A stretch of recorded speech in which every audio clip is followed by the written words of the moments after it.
Good evening. ഞാൻ Dona. Kodanchery media. സന്ധ്യാവാർത്തയിലേക്ക് സ്വാഗതം. ഇനി ഞങ്ങളുടെ ഊഴം. പ്രധാനമന്ത്രിയുടെ ക്ഷണം സ്വീകരിച്ച് വ്ളാഡിമിർ പുടിൻ ഇന്ത്യ സന്ദർശിക്കും. മോസ്കോ. ഉഭയകക്ഷി ബന്ധം ദൃഢമാക്കുന്നതിന്റെ ഭാഗമായി പ്രസിഡന്റ് വ്ളാഡിമിർ പുടിൻ ഇന്ത്യ സന്ദർശിക്കുമെന്ന് റഷ്യൻ വിദേശകാര്യമന്ത്രി സെർജി ലാവ്റോവ്. ഇന്ത്യൻ സന്ദർശനത്തിന്റെ തീയതി വെളിപ്പെടുത്തിയിട്ടില്ലെങ്കിലും ഒരുക്കങ്ങൾ നടന്നുവരികയാണെന്നും അദ്ദേഹം പറഞ്ഞു. ഇന്ത്യ റഷ്യ ഉഭയകക്ഷി ബന്ധം ശക്തിപ്പെടുന്നതിന്റെ ഭാഗമായാണ് പുടിന്റെ സന്ദർശനം. മൂന്നാം തവണയും പ്രധാനമന്ത്രിയായി തിരഞ്ഞെടുക്കപ്പെട്ടതിനുശേഷം നരേന്ദ്രമോദി റഷ്യ സന്ദർശിച്ചിരുന്നു. ഇനി ഇന്ത്യ സന്ദർശിക്കേണ്ട സമയമാണ്. ഇന്ത്യൻ പ്രധാനമന്ത്രിയുടെ ക്ഷണം സ്വീകരിച്ചിട്ടുണ്ട്. പ്രസിഡന്റിന്റെ ഇന്ത്യൻ സന്ദർശനത്തിന്റെ ഒരുക്കങ്ങൾ നടന്നുവരികയാണ്, സെർജി ലാവ്റോവ് പറഞ്ഞു. റഷ്യൻ സന്ദർശന വേളയിൽ പ്രധാനമന്ത്രി നരേന്ദ്രമോദി റഷ്യൻ പ്രസിഡന്റിനെ ഔദ്യോഗിക സന്ദർശനത്തിനായി ക്ഷണിച്ചിരുന്നു. റഷ്യ യുക്രൈൻ യുദ്ധം ആരംഭിച്ചതിനുശേഷം ആദ്യമായാണ് വ്ളാഡിമിർ പുടിൻ ഇന്ത്യ സന്ദർശിക്കുന്നത്. 2030-ലെ സാമ്പത്തിക മാർഗരേഖയുടെ വളർച്ച ലക്ഷ്യമിട്ടാണ് റഷ്യൻ പ്രസിഡന്റിന്റെ സന്ദർശനം. ഇന്ത്യ റഷ്യ ഉഭയകക്ഷി വ്യാപാരം പ്രതിവർഷം 100 ബില്യണിനുമേൽ വർദ്ധിപ്പിക്കാനും ധാരണയായിട്ടുണ്ട്. നിലവിൽ പ്രതിവർഷം ഇരു രാജ്യങ്ങളും തമ്മിലുള്ള വ്യാപാരം ഏകദേശം $60 ബില്യൺ. റഷ്യയിൽ നിന്ന് ഇന്ത്യയിലേക്ക് സാധനങ്ങൾ ഇറക്കുമതി ചെയ്യുന്നതിൽ ചെന്നൈ വ്ളാഡിവോസ്റ്റോക്ക് സമുദ്ര ഇടനാഴി പങ്കുവഹിക്കും. 10ാം ക്ലാസ് പരീക്ഷയ്ക്ക് വിദ്യാർത്ഥികൾ എത്തിയത് മദ്യവുമായി. ബാഗിൽ മുത്തശ്ശിയുടെ മോതിരം മോഷ്ടിച്ച് വിറ്റ് 10,000 രൂപ. കോഴഞ്ചേരിയിൽ 10ാം ക്ലാസ് പരീക്ഷയ്ക്ക് മദ്യവുമായെത്തി വിദ്യാർത്ഥികൾ. പരീക്ഷ കഴിഞ്ഞ് ആഘോഷിക്കാൻ വേണ്ടിയാണ് പരീക്ഷയുടെ അവസാന ദിവസമായ ഇന്നലെ വിദ്യാർത്ഥികൾ മദ്യവുമായി എത്തിയത്. ഒരാളുടെ ബാഗിൽ നിന്ന് മുത്തശ്ശിയുടെ മോതിരം മോഷ്ടിച്ച് വിറ്റ് 10,000 രൂപയും കണ്ടെടുത്തു. 4 വിദ്യാർത്ഥികൾക്ക് സ്കൂൾ അധികൃതർ കൗൺസലിംഗ് നൽകിയതായാണ് വിവരം. പരീക്ഷ എഴുതാൻ രാവിലെ ഒരു വിദ്യാർത്ഥി മദ്യപിച്ചാണ് എത്തിയത്.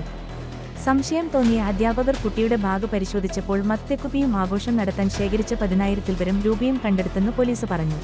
യാസിറിന് തക്കതായ ശിക്ഷ നൽകണം. പോലീസിന്റെ വീഴ്ച അന്വേഷിക്കണം. മുഖ്യമന്ത്രിയെ കണ്ട് ഷിബിലയുടെ കുടുംബം. കോഴിക്കോട്. ഈങ്ങാപ്പുഴയിൽ ഭർത്താവ് കൊലപ്പെടുത്തിയ ഷിബിലയുടെയും താമരശ്ശേരിയിൽ വിദ്യാർത്ഥികൾ തമ്മിലുണ്ടായ സംഘർഷത്തിൽ കൊല്ലപ്പെട്ട ഷഹബാസിന്റെയും കുടുംബങ്ങൾ മുഖ്യമന്ത്രി പിണറായി വിജയനെ കണ്ടു. ഗസ്റ്റ് ഹൌസിലായിരുന്നു കൂടിക്കാഴ്ച. ഷിബിലയുടെ പരാതി അന്വേഷിക്കുന്നതിൽ പോലീസിനുണ്ടായ വീഴ്ച അന്വേഷിക്കണമെന്നും പ്രതിയായ ഭർത്താവ് യാസിറിന് തക്ക ശിക്ഷ നൽകണമെന്നും ഷിബിലയുടെ കുടുംബം മുഖ്യമന്ത്രിയോട് ആവശ്യപ്പെട്ടു. ഷിബില നൽകിയ പരാതിയിൽ അന്വേഷണം വൈകിയ കാര്യം മുഖ്യമന്ത്രിയുടെ ശ്രദ്ധയിൽപ്പെടുത്തിയെന്നും കാരണക്കാരായ SHO ഉൾപ്പെടെയുള്ള ഉദ്യോഗസ്ഥർക്കെതിരെ നടപടി വേണമെന്ന് അദ്ദേഹത്തോട് ആവശ്യപ്പെട്ടെന്നും ബന്ധുക്കൾ പറഞ്ഞു. യാസിറിന്റെ കുടുംബത്തിനെതിരെ വനിതാ കമ്മീഷന് പരാതി നൽകുമെന്നും ഷിബിലയുടെ പിതാവ് അബ്ദുറഹ്മാൻ അറിയിച്ചു. 10ാം ക്ലാസുകാരൻ ഷഹബാസിന്റെ കൊലപാതകത്തിൽ മുതിർന്നവർക്കുള്ള പങ്ക് അന്വേഷിക്കണമെന്ന് കുടുംബം മുഖ്യമന്ത്രിയോട് ആവശ്യപ്പെട്ടു. കുട്ടികൾക്ക് അക്രമത്തിന് രക്ഷിതാക്കൾ നൽകിയ പ്രേരണ അന്വേഷണത്തിൽ ഉൾപ്പെടുത്തണം. 2 കുട്ടികളുടെ രക്ഷിതാക്കൾക്കു കൃത്യത്തിൽ പങ്കുണ്ട്. നഞ്ചക്ക് ഉൾപ്പെടെ വീട്ടിൽ സൂക്ഷിച്ച രക്ഷിതാക്കളെ നിയമത്തിന് മുന്നിൽ കൊണ്ടുവരണമെന്നും മുഖ്യമന്ത്രിയോട് ആവശ്യപ്പെട്ടുവെന്നു ഷഹബാസിന്റെ പിതാവ് ഇക്ബാൽ പറഞ്ഞു. വളാഞ്ചേരിയിൽ ആദ്യം എയ്ഡ്സ് സ്ഥിരീകരിച്ചത് ഒരാൾക്ക്, പിന്നീട് കൂട്ടരോഗബാധ. ലഹരി കുത്തിവെച്ചത് ഒരേ സിറിഞ്ച് കൊണ്ട്. മലപ്പുറം. കുത്തിവെപ്പിലൂടെ ലഹരി ഉപയോഗിച്ച 10 പേർക്ക് HIV സ്ഥിരീകരിച്ചതായി ആരോഗ്യവകുപ്പ്. വളാഞ്ചേരിയിലാണ് HIV ബാധിതരെ കണ്ടെത്തിയത്. 7 മലയാളികൾക്കും 3 ഇതര സംസ്ഥാന തൊഴിലാളികൾക്കുമാണ് HIV സ്ഥിരീകരിച്ചത്. ഒരാളിൽ HIV സ്ഥിരീകരിച്ചതിനെ തുടർന്ന് നടത്തിയ പരിശോധനയിലാണ് മറ്റുള്ളവരിലും രോഗം സ്ഥിരീകരിച്ചത്. ഇവർ ഒരേ സൂചി ഉപയോഗിച്ചതായാണ് അധികൃതർ പറയുന്നത്. സൂചി ഉപയോഗിച്ച് ലഹരി കുത്തിവെക്കുന്നവർക്കിടയിൽ എയ്ഡ്സ് ബാധ കൂടുന്നതായാണ് ആരോഗ്യവകുപ്പിന്റെ കണ്ടെത്തൽ. ഹൈറിസ്ക് വിഭാഗത്തിൽപ്പെട്ടവരിൽ നിന്ന് ആരോഗ്യവകുപ്പ് നടത്തിയ സർവേയിലാണ് വളാഞ്ചേരിയിൽ ലഹരിസംഘത്തിൽ HIV സ്ഥിരീകരിച്ചതെന്നു മലപ്പുറം ജില്ലാ മെഡിക്കൽ ഓഫീസർ R. വേണുക പറഞ്ഞു. HIV വരാൻ സാധ്യതയുള്ളവരിൽ ആരോഗ്യവകുപ്പ് പരിശോധന നടത്തിയിരുന്നു. ഹൈറിസ്കിൽപ്പെട്ട ലൈംഗിക തൊഴിലാളികൾ, ലഹരി ഉപയോഗിക്കുന്നവർ എന്നിവരിലെല്ലാം സർവേ നടത്തിയിരുന്നു. ഈ സർവേയിലാണ് വളാഞ്ചേരിയിൽ ഒരാൾക്ക് HIV സ്ഥിരീകരിച്ചത്. പിന്നാലെ ഇയാളെ കേന്ദ്രീകരിച്ച് നടത്തിയ അന്വേഷണത്തിലാണ് ലഹരി സംഘത്തിലുൾപ്പെട്ട 10 പേർക്ക് HIV പോസിറ്റീവാണെന്ന് കണ്ടെത്തിയത്, രേണുക പറഞ്ഞു. രോഗബാധ സ്ഥിരീകരിച്ചവർ പ്രത്യേകം നിരീക്ഷണത്തിലാണെന്ന് മന്ത്രി MP രാജേഷ് പറഞ്ഞു. ലഹരി ഉപയോഗിക്കുന്ന ഇത്രയധികം പേർക്ക് 2 മാസത്തിനിടെ HIV സ്ഥിരീകരിച്ചത് ആശങ്ക ഉണ്ടാക്കുന്ന വാർത്തയാണെന്നും ലഹരിക്കെതിരെയുള്ള ക്യാമ്പയിന് കൂടുതൽ ശക്തമാക്കുമെന്നും അദ്ദേഹം വ്യക്തമാക്കി.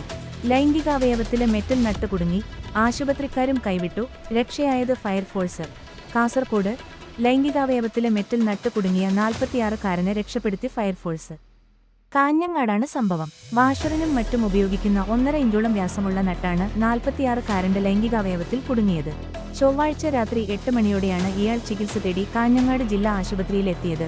നട്ട് നീക്കം ചെയ്യാൻ ആശുപത്രിയിൽ നടത്തിയ ശ്രമങ്ങളും ഫലിക്കാതായതോടെ അവിടുത്തെ ഡോക്ടർ ഫയർഫോഴ്സിനെ വിവരമറിയിക്കുകയായിരുന്നു. അഗ്നിരക്ഷാ സേനാംഗങ്ങൾ കട്ടർ ഉപയോഗിച്ച് 1.5 മണിക്കൂറോളം നീണ്ട പരിശ്രമത്തിനൊടുവിലാണ് അർദ്ധരാത്രിയോടെയാണ് നട്ട് മുറിച്ചു നീക്കിയത്. കട്ടർ ഉപയോഗിച്ച് നട്ട് മുറിച്ചു നീക്കുമ്പോൾ ചൂടാകുന്നതിനാൽ ലൈംഗികാവയവത്തിന് ക്ഷതമേൽക്കാനുള്ള സാധ്യത കൂടുതലായിരുന്നു. അതുകൊണ്ടുതന്നെ വെള്ളമൊഴിച്ച് തണുപ്പിച്ച് ഏറെ സമയമെടുത്താണ് നട്ടിന്റെ 2 ഭാഗവും മുറിച്ചു നീക്കിയത്. നട്ട് കുടുങ്ങിയിട്ട് 2 ദിവസം കഴിഞ്ഞിട്ടുണ്ടാവുമെന്ന് അഗ്നിരക്ഷാസേന ഉദ്യോഗസ്ഥർ പ്രതികരിച്ചു. മദ്യലഹരിയിൽ ബോധമില്ലാതിരുന്നപ്പോൾ അജ്ഞാതരാണ് നട്ട് കയറ്റിയതെന്നാണ് യുവാവ് പറയുന്നത്.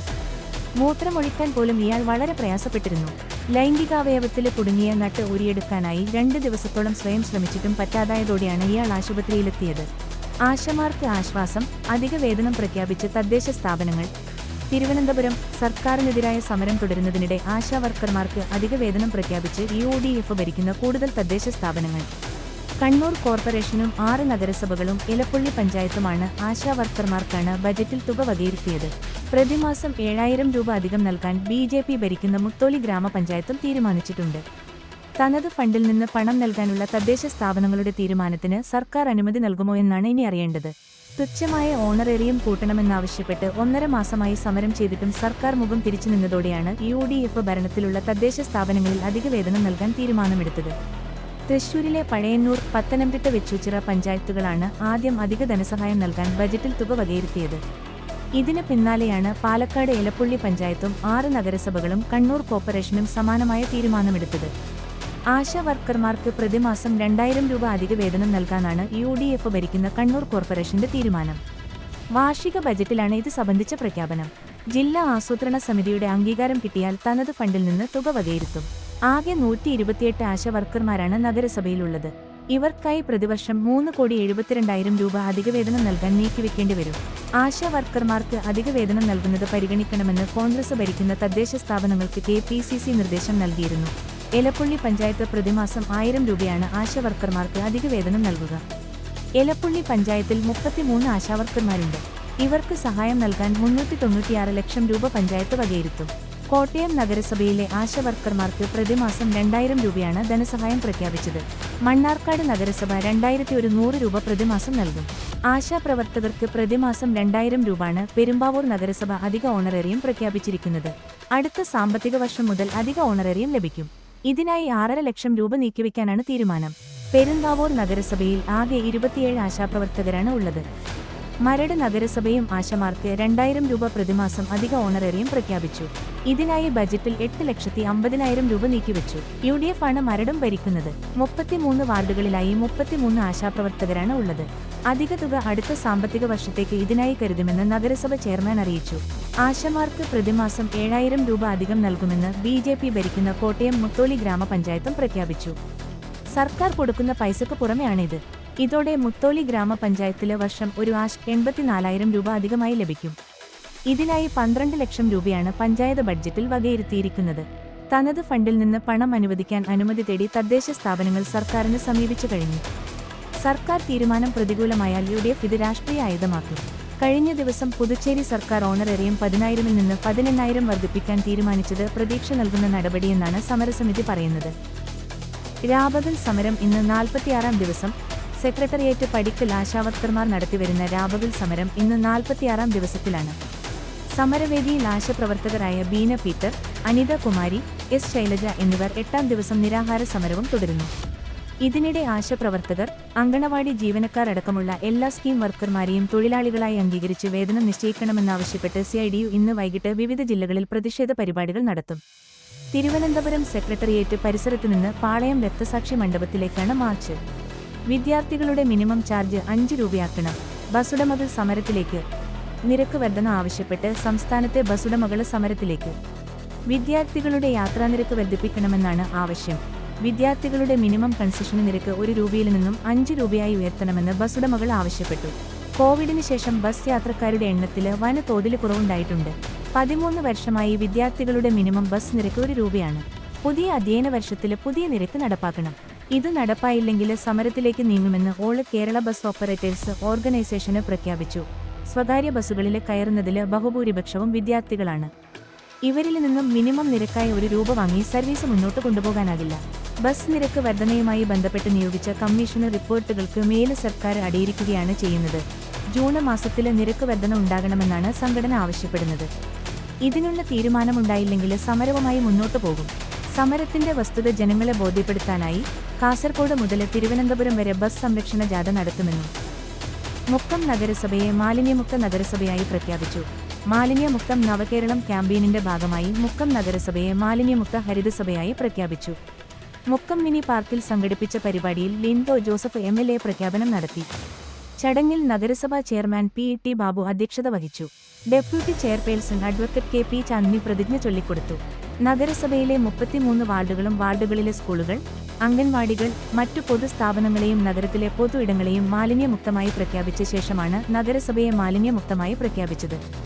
മാലിന്യം വേർതിരിക്കാൻ ഹരിതകർമ്മ സേനയ്ക്ക് യൂസർ ഫീ കൈമാറൽ, സംസ്കരണം തുടങ്ങിയ മേഖലയിലെ മാതൃകാ പ്രവർത്തനം കാഴ്ചവെച്ച വീട്, സ്ഥാപനങ്ങൾ എന്നിവർക്ക് ആദരവ് നൽകി. നഗരത്തിലെത്തുന്നവർക്ക് അജൈവ മാലിന്യങ്ങൾ നിക്ഷേപിക്കുന്നതിനായി പൊതുസ്ഥലങ്ങളിൽ ഇരട്ട ബിന്നുകൾ, എല്ലാ വാർഡുകളിലും ശുചിത്വ സന്ദേശ ബോർഡുകൾ, ഡിവൈഡറുകളിലും കൈവരിയിലും പൂച്ചട്ടി വെച്ചുപിടിപ്പിക്കൽ, ഭിത്തികളിലും മറ്റും ശുചിത്വ സന്ദേശങ്ങൾ, കൈവരികളിലും മറ്റും പെയിന്റിംഗ് തുടങ്ങിയ പ്രവൃത്തികൾ നടത്തിയും വീടുകളിലെ അജൈവ മാലിന്യങ്ങൾ വൃത്തിയായി സൂക്ഷിച്ച് ഹരിതകർമ്മസേനയ്ക്ക് കൈമാറുന്നതിനായി എല്ലാ വീടുകളിലും ഒരു ചാക്കും ഒരു പ്ലാസ്റ്റിക് ബിന്നും നടപ്പാക്കിക്കൊണ്ടുമുള്ള പ്രവർത്തനങ്ങൾ നഗരസഭ നടത്തിയിട്ടുണ്ട്.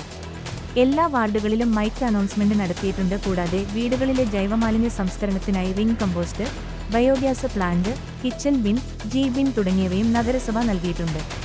നഗരസഭ ആരോഗ്യ വിഭാഗത്തിന്റെ പരിശോധനയും കുറ്റക്കാരെ കണ്ടെത്തി നിയമലംഘനത്തിന് പിഴ ഈടാക്കുകയും ചെയ്തിട്ടുണ്ട്. പ്രഖ്യാപനത്തിനു ശേഷം എല്ലാ ദിവസവും പൊതു ഇടങ്ങളിലും സ്ഥാപനങ്ങളിലും പരിശോധന നടത്തുന്നതാണ്.